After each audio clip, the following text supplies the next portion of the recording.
Okay, Fastlane, interview with Movie Mania, and next Tuesday's episode of NXT. Alright, I guess that should be everything for next Sunday's episode.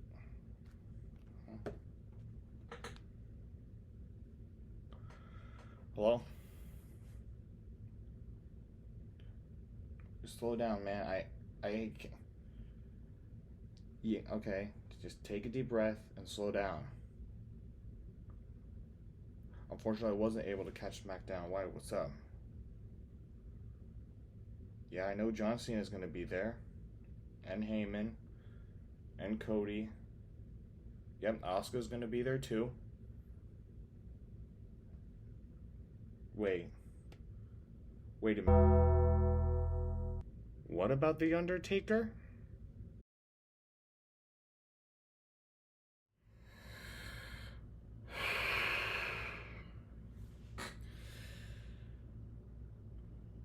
What the hell? Ladies and gentlemen, welcome back. This is episode 2 of Cinema Smackdown. We had another crazy week in WWE, and it's only going to get even crazier from here. Especially barreling towards this Tuesday, which we'll talk about in a moment. But before we start talking about Fastlane and this coming Tuesday's episode of NXT, I want to take things back to this past Tuesday, October 3rd, where I got to sit down with a friend of mine to talk Trick Williams and the NXT Women's Breakout Tournament. I am sitting here with the one and only Movie Mania. Yeah, let me talk to you, yeah. He is the host of the Let Me Talk to You, Yeah podcast on YouTube, which will be tagged down below. Now, John. What's up? Talk to me, dog. What, Drew? First of all, let me give you a few flowers, bro. Listen, for all y'all of his subscribers, his fans, his followers, man, spread the word about my dog, Drew. Okay, my dog is the hypest man ever, especially at NXT. He got this move that I named for him called the Drew Shuffle. If you watch NXT or come to NXT Live, you will see him be killing it. Okay, trust me on that. Follow my dog. You know what? That's gonna be a video down the future. I'll explain that to them. Gotcha. What's up, man? All right, so No Mercy. Oh. I called you after one specific match. I want to show y'all something. Check this out. Made on the fly. Price just went up. Trick Williams. Hashtag let's talk about it. Look at the back, baby. Right there. Let me talk to your podcast. Right there. Oh, yes. Price just went up. All right. What were your thoughts running through your mind after Trick Williams won the North American Championship? It's about damn time. Okay, like that's as like as simple as I can put it. It's about damn time. Okay, Trick has, like, from the moment he touched the mic, he's been in NXT, he's been a star. Like, you know, I personally know some of the people in the back, and from what I've been told over so long ago, that anytime they have a promo battle, which they have in the back, Trick always wins. Like, Trick always wins. So it's like he's been a star even before he got on television. Okay, like, man, like you talking about excitement, man. Like, my kids, my wife, man, Cleveland, Black Arrow, that's what we call him. You know what I'm saying? Like, we was all celebrating. Drew called me because he knew. You know what I'm saying? Because Trick is like a really close, good friend of mine. And man, like, when I tell you, man, we was celebrating, crying, man, tears of joy. Like, bro, like, it was phenomenal. Okay, like, it was phenomenal. Very nice, very nice. Now, tonight on NXT, we officially begin the second annual Women's Breakout Tournament. I'm gonna run through the field, and we're gonna do a little bit of fantasy booking. I'm gonna run down four of the 8 superstars, and you're gonna tell me which one of the 4 you would see in the finals, and we're gonna do the same for the other 4. Sound good? Sound good to me. All right. Jakara Jackson, Ariana Grace, Carmen Petrovic, or Jada Parker? Listen, bro, I know it's gonna sound crazy, but I've seen her in action, and she's beautiful. As a matter of fact, both of these women are beautiful. Listen, all the women are beautiful that's in the tournament. Let's get that straight. But talent-wise, and who I think has the it factors, is 2 women in that category, what he just said, okay? Jakara Jackson and Miss Jada Parker, okay? But if you had to pick one out of the 2 to make it to the finals of the tournament, I'm gonna be honest with you, bro. I gotta go with Jakara. I gotta Not go bad. with the homie. I gotta go with the homie, man. I gotta go with the home field, bro. Not bad. Plenty of experience. Definitely one of the more experienced competitors in this tournament. That's the reason why. That's the reason why I'm picking her from that side. Now, you know. Yeah. All right. Let's see if I can remember the next four. Izzy Dame. Mm-hmm. Danny Palmer. Mm-hmm. Kalani Jordan. Mm-hmm. And Lola Vice. And Lola Vice. What Lola wants, Lola gets. I'm going with Lola, bro. Like, granted, I want to go for Danny Palmer because she is the homie too, but I gotta go with experience in and out the ring, and I gotta go with Lola. That's fair, and Lola does indeed have that Bellator MMA background. Yes, and that's the reason why. Like honestly, I put her above Danny and Kalani because of that. Granted, Kalani Jordan has been getting a good push, so you know, so it's. I mean, when it comes to that, it's tough, but I'm going with Lola on that one. So basically, between the two superstars for you are Jakara and Lola. Yes. Third, if I could pick a third, I gotta go with Miss Parker. I was about to say. I gotta go with Miss Parker because she can wrestle. She can wrestle. Now, for me, honestly, I'm just gonna stick with rooting for my friend Danny Palmer. Of course. There's nothing against it. I understand. Now tonight she is facing Lola in a first round match. I feel like it's gonna be pretty one-sided, like 70-30 advantage Lola. Yeah. But the fact that but one thing we both know that Danny's gonna put on a banger. Oh yeah, it's of not course. gonna be just like it's not gonna be a one-sided thing. Like I feel like Danny's gonna give it her all, but at the end of it, like that extra mile, you got to give it to Lola Vice. All that time in the ring that she's getting, plus her acrobatics background, I feel like is key to why some of her newer offense has been so innovative and would catch her opponents off guard. That's true. Every one of these competitors brings their own talent, their own skills to the table, making this a very mixed talent tournament. Yeah, facts. We're like having BJJ, like we mentioned with Lola, Bellator, acrobatics, among many other fighting styles from around the world. Yeah. John, thank you so much for your time. Come on, brother. You already know what time it is, man. All right. Whoop that trick. Whoop that trick. Whoop that trick. Hey. I just want to clear something up real quick about last Tuesday. I got a message from Danny that she was going to be out in the arena that night.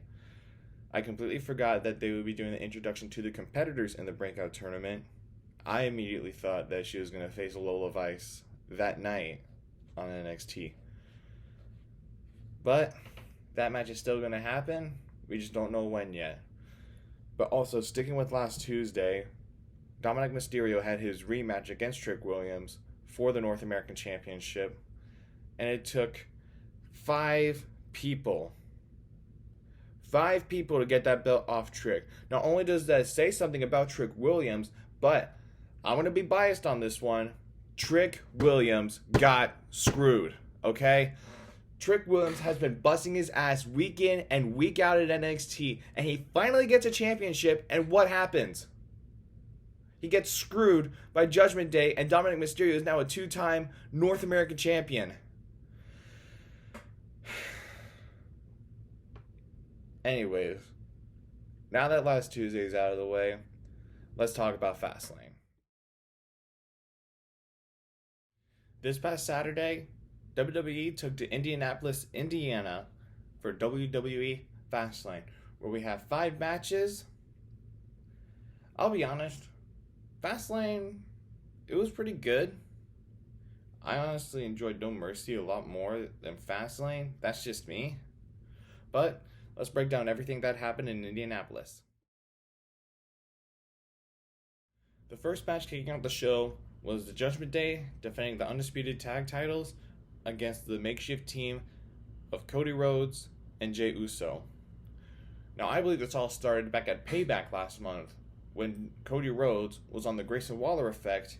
He made the announcement that not only was Jey Uso back in WWE, but he was also the newest member of the Monday Night Raw roster. Fast forward a couple days later to the first Monday Night Raw after Payback, and Jey Uso doesn't have a lot of friends backstage. Lots of people on the Monday Night Raw roster don't have a good history with Jey Uso recently, having been cost championship victories because of the bloodline. Actually, I think that's really the biggest and only reason. Anyways, Drew McIntyre doesn't trust Jey Uso that he's turned over a new leaf, eventually to them having a one-on-one match in the main event of Monday Night Raw, while at the same time, the Judgment Day is trying to recruit Jey Uso, getting invitations from Dom, Finn, and Damian.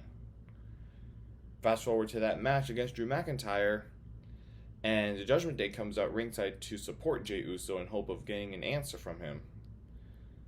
Eventually, Jey Uso super kicks all their heads off and is an emphatic no to the Judgment Day that he is riding solo. This sparks a few brawls between Jey Uso and the Judgment Day, and as well as a few matchups as well going into Fastlane. Cody Rhodes is seeing all this and he's lending Jey Uso a helping hand. Also, keep in mind that Cody Rhodes also doesn't have a good history with Jey Uso and the Bloodline, having been cost the Undisputed Universal Championship this past spring at WrestleMania. But it looks like they were able to put their differences aside to team up to take on the Judgment Day at Fastlane. Now, we get to Fastlane, and the match is kicking off the show.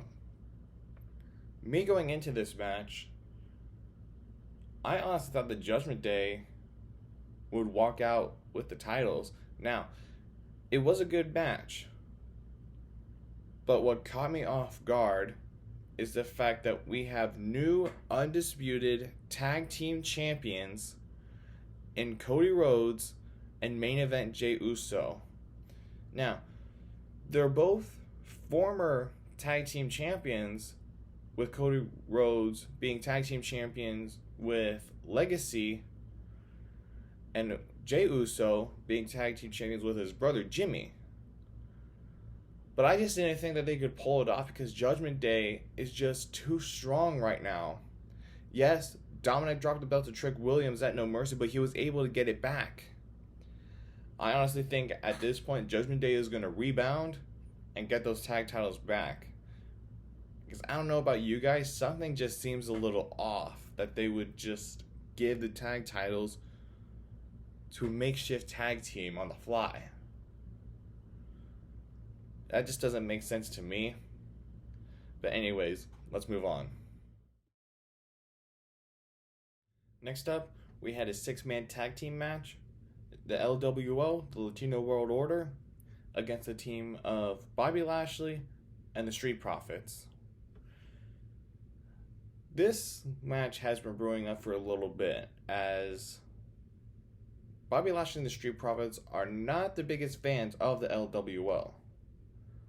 The LWO took a bit of offense to that and started taking a little bit of a fight to Lashley and the Street Profits in a tag team match, a traditional 2-on-2 tag team match. Bobby Lashley was ringside in the Street Profits' corner.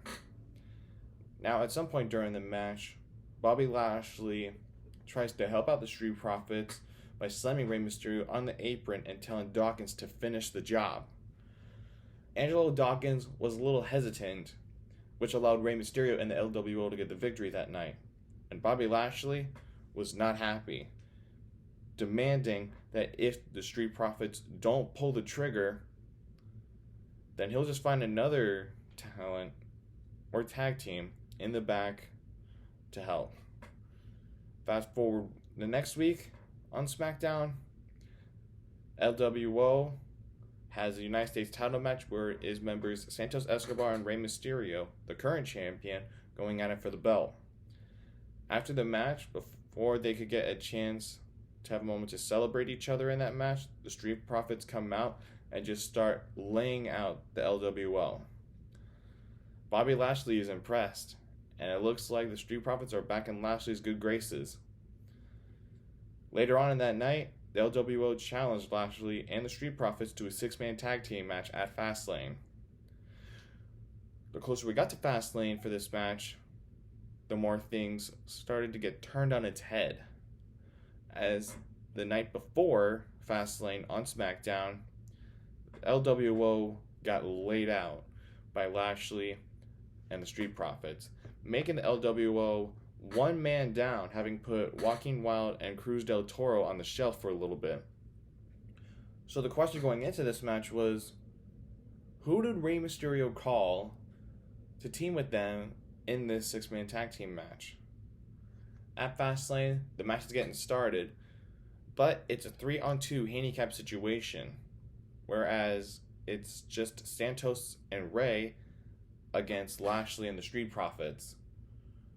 So the match is going on, and it looks like Lashley and the Street Profits have the most control in the match. While it looks like Rey Mysterio has nobody to tag in his corner, cue Caribbean Cool Carlito. Which is kind of predictable that Carlito would show up helping the LWO, just like he did back at Backlash when Bad Bunny was facing Damian Priest in a match that should have been the main event, not Cody Rhodes and Brock Lesnar. But that's just me. Carlito comes out to help the LWO get the victory over Lashley and the Street Profits. Lashley cannot be happy with the Street Profits after Fastlane, so they're going to have to get some things sorted out. Io Sky was defending the Women's Championship in a triple threat match against Asuka and Charlotte Flair. And this match came about because Bayley thought she understood Japanese. A few weeks ago on Smackdown, when Asuka was ranting on the microphone in Japanese, Bayley immediately replied saying that if she wanted a triple threat match with her, Charlotte, and Io Sky, then she's got it. Io Sky was confused, telling Bayley that that's not what Asuka said. I honestly don't want to know what Asuka said. I don't know if it's TV appropriate. But anyways, we get to Fastlane, and when the triple threat match is happening. At some point in the match, Io Sky and Asuka form a temporary alliance to take Charlotte out, as she is the bigger competitor of the three. On the topic of Charlotte, I just don't want to see her win another world championship. In my opinion, what else does Charlotte Flair have to prove by winning another championship? Because how I think of it, you win a championship, that's great. You're going to go into the Hall of Fame. But that's also just another accomplishment on your resume. I don't think Charlotte has anything left to prove to us by winning a 15th World Championship. But other than that, Io Sky was able to retain and walk out still the women's champion. John Cena is back, and he is back to compete. A few weeks ago on Smackdown, when John Cena came back for the first time since WrestleMania this past April, the first person to confront John Cena was Jimmy Uso. Now here's where I believe this whole feud reignited between John Cena and the Bloodline. Looking Jey Uso dead in the eyes, word for word, John Cena told Jimmy Uso that the wrong Uso quit. Now this was before Payback, when Cody Rhodes brought back Jey Uso. But when John Cena said that, ooh, I got chills. I don't know about you, I got chills. Because maybe John Cena has a point. I could get into all that down the line in another video between Jimmy and Jey Uso. But let's focus on this tag match. So at this point, John Cena basically reignited his feud with the Bloodline, having brawls with Jimmy Uso and Solo Sikoa.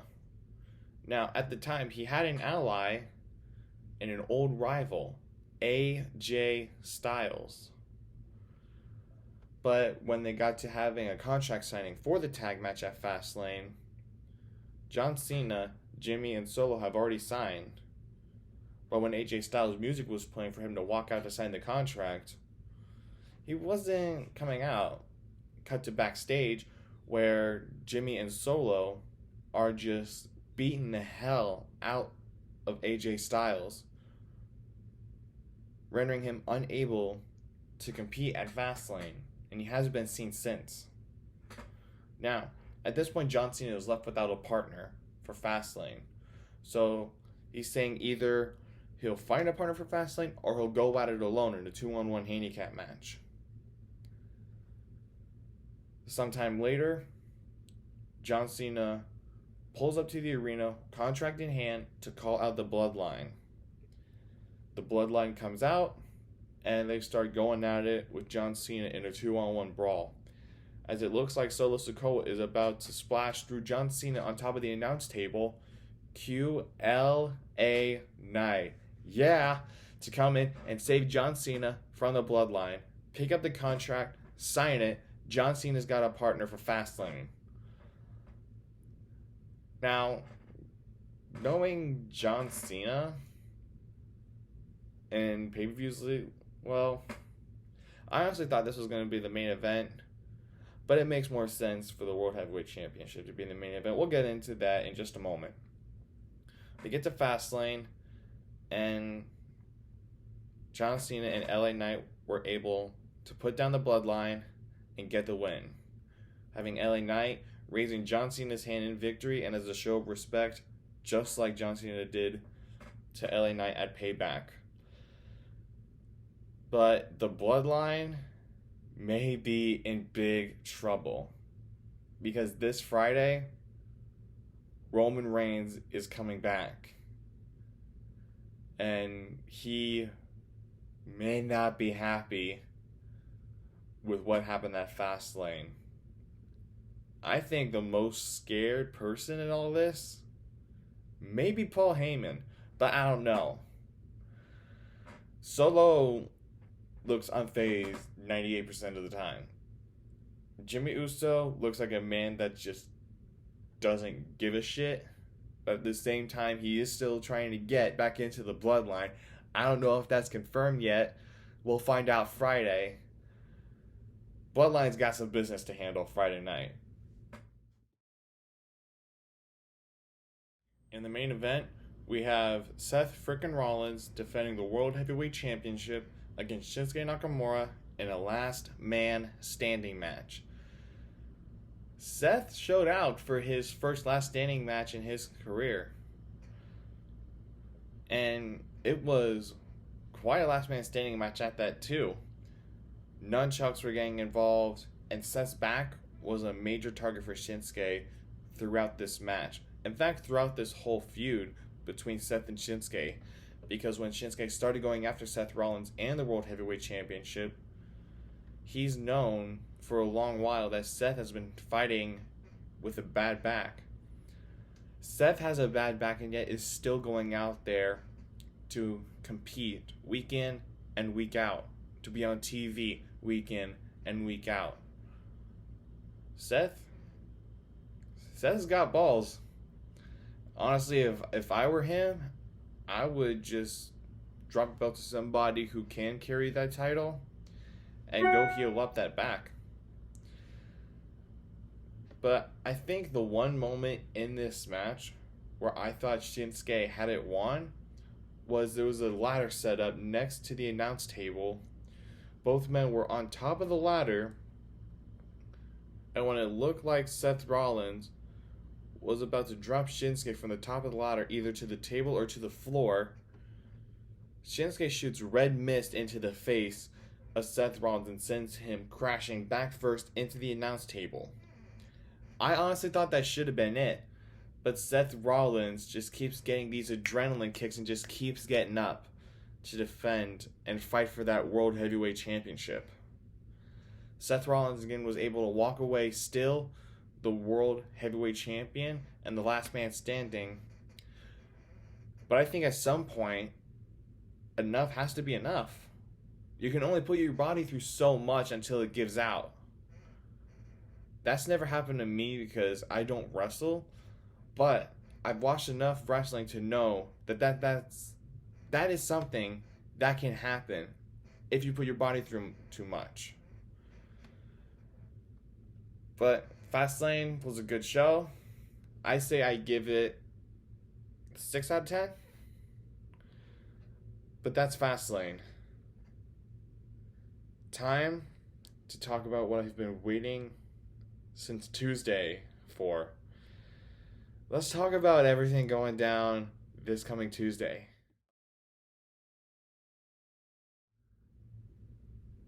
I don't know about you guys, but I think we can all agree that this Tuesday's episode of NXT would not only be the biggest NXT episode of the year, but the greatest NXT TV episode in its entire history. There are a few big names coming down here, but the caliber that these superstars and people are is absolutely insane. Let's talk about who's showing up. This Tuesday, we have an NXT Stand and Deliver rematch. The youngest main event in WrestleMania weekend history writes its second chapter as Carmelo Hayes and Braun Breaker go one-on-one this Tuesday on NXT TV. Now, last Tuesday, as Carmelo Hayes was walking out of the building ready to head home, he gets stopped for a quick on-the-fly interview, talking about how he just got a match made official between him and Braun Breaker for this Tuesday, but also he got off the phone with somebody who was not only giving him advice, but someone who is going to be in his corner next week. And that man is John Cena. If you were to tell me when I was just becoming a fan of NXT back in 2018, I was, at the time I was 14 years old, I wouldn't have believed you. I wouldn't have believed you. But over 5 years later, it's finally going to happen. But not just that. As NXT was going off the air last week, it cuts to a promo of Paul Heyman that because John Cena is down here and he's gotten himself involved in a bloodline business, Paul Heyman is going to be in Braun Breaker's corner this Tuesday. And that's just only the beginning. Last Tuesday on NXT, there was a triple threat match between Indy Hartwell, Lyra Valkyria, and Roxanne Perez, with the winner going to Night 1 of Halloween Havoc to face Becky Lynch for the NXT Women's Championship. Well, before that, Becky Lynch tomorrow night on Monday Night Raw has Tegan Nox for the NXT Women's Championship. So the winner of that match will face Lyra at Halloween Havoc. But Lyra, I guess, had a little bit of help from Kiana James. Kiana James is sick and tired of Roxanne Perez getting opportunity after opportunity, which I completely agree with. Kiana James took out Roxanne Perez from the triple threat match, allowing Lyra Valkyria to take advantage and pin Indy Hartwell to punch her ticket to Halloween Havoc. Now, later in the night, Kiana James is getting interviewed by Mackenzie Mitchell as to why Kiana James did what she did and what her plan is going forward. Kiana James said that a plan has already been made, and she made a phone call to where if Roxanne Perez beats her opponent this Tuesday, she will get Kiana James in a one-on-one match. But of all the people Kiana James could have contacted, Kiana James called one of the most feared women in WWE right now, the longest reigning NXT Women's Champion, definitely one of the, if not the greatest NXT Women's Champion in history, the Empress of Tomorrow, Asuka. My initial reaction when we all found out that Asuka is coming here this Tuesday was, she's dead. Roxanne ain't making it past this Tuesday.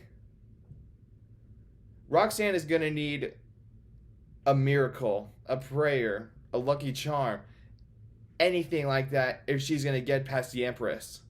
Because I've seen Asuka. She does not hold back. There's a reason why she was one of the top stars in Japan, and she's one of the top stars in WWE right now. Saying that Roxanne has her work cut out for her is a bit of an understatement. Roxanne, I hope you're ready. One half of the new Undisputed Tag Team Champions, Cody Rhodes, is coming down to NXT for the first time ever to make a major announcement. Now, after the show, my friends and I started talking about what this announcement could be. And knowing the Rhodes family history with NXT, I have a good feeling that Cody Rhodes is going to announce the return of the Dusty Rhodes Tag Team Classic. This tournament was made to honor Dusty Rhodes' love for tag teams in professional wrestling, and it's had many great winners over the years. Finn Balor's a former winner with Samoa Joe, the Authors of Pain, the Undisputed Era, and the unlikely team of Matt Riddle and Butch, or Pete Dunne as he was called in NXT. Oh, and the Creed brothers as well. Almost forgot. My bad. The Creed brothers won the last tag team tournament, and the winner of the tag team tournament will get a guaranteed shot at the NXT Tag Team Championships. Now, lately, we've been getting a lot new tag teams in NXT, like Bronco Nima and Lucian Price, Angel Garza and Humberto Carrillo, Hank and Tank, among a handful more tag teams in NXT that are worthy competitors to compete in the Dusty Rhodes Tag Team Classic. But then again, we don't know officially what Cody Rhodes is going to announce. We're going to find that out this Tuesday.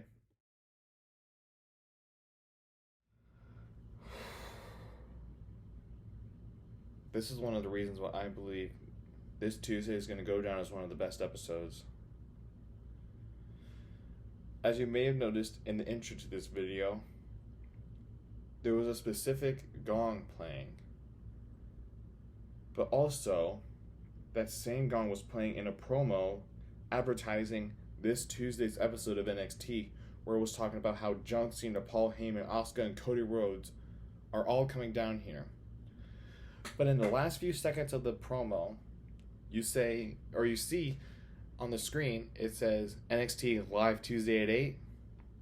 It cuts to black, playing that same gong sound, teasing that The Undertaker is rumored to show up this Tuesday at NXT. It's The Undertaker. The man who went undefeated for 21 straight WrestleManias. The man who has one of the most storied careers. 3 decades in the entire history of this industry. And a WWE Hall of Famer at that. Again, this is all rumor, but this was in the official NXT promo from WWE.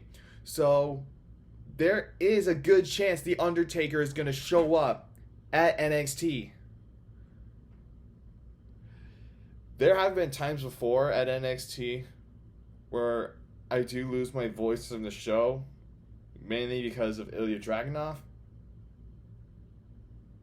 But I think going into work the next day, I don't think I'm going to be able to speak. Even when I try to control myself, I just think I can hold it in. Like, this Tuesday is going to be something special. Saying that this Tuesday is stacked is an understatement. I don't think I ever will be ready for what's about to go down this Tuesday night. But if you want to watch it all happen, you can just tune in on the USA Network at 8 Eastern, 5 Pacific. Ladies and gentlemen, that does it for episode 2. Make sure you like, comment, share, and subscribe to the channel. That way you can be notified, and turn on the notification bell. That way you can be notified when my new videos come out every Sunday at 7:30 p.m. Eastern Standard Time. Thank you guys. Hope you enjoyed, and I'll see y'all next week.